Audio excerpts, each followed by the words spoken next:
Slogan ഉണ്ട്.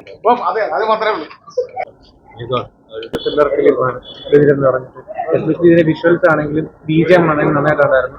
നല്ലൊരു കഥയായിരുന്നു. പക്ഷെ ഒരു ഗ്യാപ്പിന് ശേഷം ഒരു നല്ല ഫിലിമുണ്ട്. കഴിഞ്ഞ മാസമൊക്കെ ഒരു നല്ല ഫിലിമായിട്ട് കുറച്ചൊരു ഗ്യാപ്പ് വന്നു. അപ്പം ആ ഒരു പേഴ്സണലി എന്റെ ഒപ്പീനിയൻ ആണ്, എനിക്ക് ഭയങ്കര ഇഷ്ടപ്പെട്ടത്. ഫസ്റ്റ് ഹാഫും സെക്കൻഡ് ഹാഫും ത്രൂ ഔട്ട് സസ്പെൻസ് തന്നെയാണ്. നന്നായി കൊണ്ടുപോകാനും സാധിച്ചിട്ടുണ്ട്. നല്ല തിരക്കഥ. കുഴപ്പമില്ല, നല്ല ഫിലിമാണ്. ഓവറോൾ മൊത്തത്തിൽ കൊള്ളാം. ഒരു സർവൈവൽ ത്രില്ലർ മൂവിയാണ്. കണ്ടുകൊണ്ടിരിക്കാം, ലാഗില്ലാതെ കണ്ടുകൊണ്ടിരിക്കാം. കുഴപ്പമില്ല, നല്ല പടം.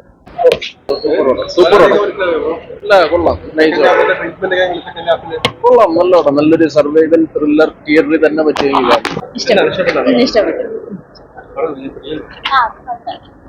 നല്ല പടം, വന്ന് കാണണം, മിസ് ചെയ്യാൻ പാടില്ല എന്നാണ് എന്റെ ഒരു അഭിപ്രായം. കൊള്ളാം. പുഷ്പയൊക്കെ കാണുന്നേക്കാളും ഇച്ചിരൂടെ നല്ല പടം, വെർത്തായിട്ടുള്ള ഒരു പടം, വന്ന് കാണണം എല്ലാവരും. നല്ല അഭിപ്രായമാണ്.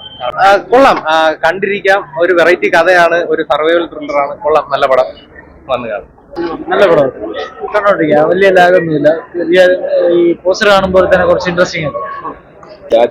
കിടിലം പെർഫോമൻസ് ആയിരുന്നു. ഞാൻ പറഞ്ഞ പെർഫോമൻസിന് അടിപൊളിയായിരുന്നു. BGM നയിച്ചത്. പക്ഷെ ഇവിടേക്ക് എന്തൊരു മിസ്സിങ് മോട്ടീവ് എനിക്ക് അത്ര ഒരു സമയത്ത് തോന്നില്ല. പക്ഷെ ഇല്ല, പെർഫോമൻസ് ഒക്കെ അടിപൊളിയായിരുന്നു. നല്ല പടം. പടം വന്നിട്ട് ഫസ്റ്റ് വന്നിട്ട് ഭയങ്കര ലാഗായിരുന്നു. അപ്പോഴും നമ്മൾ അയ്യോ പടം പോയി എന്നൊരു ചിന്താഗതിയാണ് നമുക്കുണ്ട്. പക്ഷേ പോക ഭയങ്കര രീതിയിൽ പടം കത്തി കയറുന്ന കാണുന്നത് മരണമാസ് പെർഫോമൻസ് ആയിരുന്നു. അപർണ മുരളി ലാസ്റ്റ് സീനിലൊക്കെ വന്നിട്ട് അതുപോലെ ഒരു സോഷ്യൽ മെസ്സേജ്. നമ്മളെപ്പോഴും സിനിമ കാണുമ്പോൾ നമുക്ക് എന്തെങ്കിലും ഒരു മെസ്സേജ് കിട്ടുമോ എന്നാണ് നമ്മൾ നോക്കുന്നത്. ഇപ്പം കോമഡി ആണെങ്കിലും കുടുംബചിത്രമാണെങ്കിലും അത് പ്രതീക്ഷിച്ച് വരുന്ന വ്യക്തികൾക്ക് ഒരു പക്ഷേ ഇഷ്ടപ്പെടത്തില്ലായിരിക്കും, അവരുടെ കുറ്റമായിരിക്കും. അതെന്ന് വെച്ചാൽ അതൊന്നുമല്ല. ഡോക്ടർ വന്നിട്ട് ഒരു ഡ്യുവൽ പേഴ്സണാലിറ്റിയാണ് കാണിക്കുന്നത്. നമ്മളിന്ന് ഡോക്ടേഴ്സിനെ ദൈവത്തെ പോലെയാണ് കാണുന്നത്. പക്ഷേ അവരുടെ ഉള്ളിലും ഇങ്ങനൊരു മൃഗീയ മനസ്സുണ്ട് എന്നൊക്കെ ഡയറക്ടർ കാണിച്ചു തരാൻ ശ്രമിക്കുന്നു.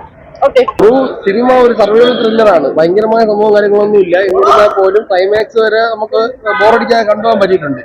അത്രേ ഉള്ളൂ. ഒരു സർവൈവൽ ത്രില്ലറാണ് സിനിമ. അതായത് ക്ലൈമാക്സ് നന്മമര ആ രീതി കേട്ടില്ല എന്നുണ്ടെങ്കിൽ അല്പം കൂടെ നമുക്ക് എങ്ങനെയാണ് കാണാനായിരുന്നു. അത്രേ ഉള്ളൂ. ഭയങ്കരമായ എടുത്ത് പറയാൻ മാത്രമൊന്നുമില്ല. കണ്ടിരിക്കാൻ പറ്റിയൊരു പടം തന്നെയാണ്. രണ്ടൊരു പെർഫോമൻസ് രക്ഷയില്ല. അപർണ ബാലമുരളി പെർഫോമൻസ് രക്ഷയില്ല. രണ്ടും സൂപ്പറാണ്. മനസ്സിലാവുകയൊക്കെ ചെയ്യും. പക്ഷെ അത് പെട്ടെന്ന് സാധാരണ ഭാഷയിൽ കിടക്കാവുന്ന രീതിയിൽ എടുത്തിരിക്കുന്നത്. ബാക്കിങ് എല്ലാം ഡിഫറെന്റ് ടൈപ്പിൽ എടുത്തിരിക്കുന്നത്. അത്രേ ഉള്ളൂ. പക്ഷെ സിനിമ നമുക്ക് ബോറടിക്കാൻ കാര്യങ്ങളൊന്നുമില്ല. സർവൈവൽ ത്രില്ലറാണ്. അത്രേ ഉള്ളൂ. Movie is too good. നല്ല മൂവിയാണ്. അത്യന്തം ത്രില്ലറാണ്. അതിൽ സ്റ്റോറി ഈസ് ഗുഡ്. അതിൽ ക്രൈം ഉണ്ട്. ത്രില്ലിംഗ് മൂവിയാണ്. ഇമോഷണൽ മൊമെന്റ്സ് ഉണ്ട്. ആക്ടിങ് രാജ് റെഡ്ഡി ആൻഡ് അപർണ ബാലമുരളി വളരെ നന്നായിട്ട് അഭിനയിച്ചിട്ടുണ്ട്.